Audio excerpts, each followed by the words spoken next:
మీకు ఏది నచ్చింది?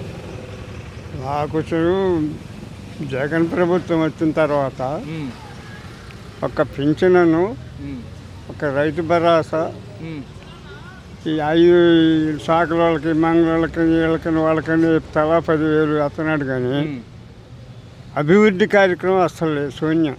ఓకే, ఎలాంటి అభివృద్ధి కావాలి మీకు? ఎలాంటి ఉంది? ఇప్పుడు రాజధాని చంద్రబాబు నాయుడు కొంత లెక్క కట్టాడు, దాన్ని పడేశాడు, ఆపాడు చేసి. ఓకే, అక్కడ ప్రజావేదికని చంద్రబాబు నాయుడు కట్టాడు, దాన్ని పడేశాడు. నువ్వు పడేయటం ఎందుకు? రంగేసుకొని వాడుకోవచ్చుగా, 10 మంది ఉంటారుగా. అంతేగా. మరి అక్కడ సచివాలయం ఉందా? అది అంటే అది దంజోలి బాధ. మరి అభివృద్ధి మటుకు చేయలేదు.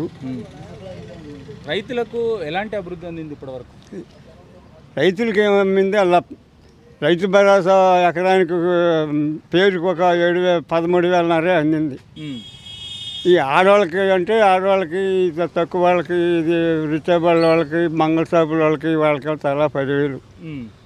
వీళ్ళకేమో తలా ఏదో 18,000 అని 16,000 అని వాళ్ళకి అందుతున్నాయి. అంతేగాని ఒక రోడ్డు వేయటం కానీ, ఒక ఏదైనా పని చేయించడం కానీ అదే ఉంది. అభివృద్ధి అంటే అది అభివృద్ధి అసలు లేదు, శూన్యం. అది ఉద్యోగాల వ్యవస్థ ఏంటి? ఉద్యోగాల వ్యవస్థ అసలు ఉద్యోగ వ్యవస్థ ఏం తెలియదు మనకి, అదేం రాలేదు. ఈ ఏళ్ళకి మట్టికి 40 మంది వాలంటీర్ని పెట్టారు మా ఊరికి. 40 మందికి ఎంత అవుతుంది జీతాలు? అవసరం అంటావా? ఎందుకు అవసరం లేదు. తెలుగుదేశం ప్రభుత్వంలో ఒక్కడిచ్చాడు పింఛన్లు, ఒక్క ఆఫీసర్ ఇచ్చాడు. వీళ్ళు ఒక పింఛన్లు ఇవ్వటానికే ఎక్కువగా చూసుకున్నారు. ఆ పింఛన్లు ఏముంది? ఒకరోజు ఒక పూటలో అయిపోతుంది.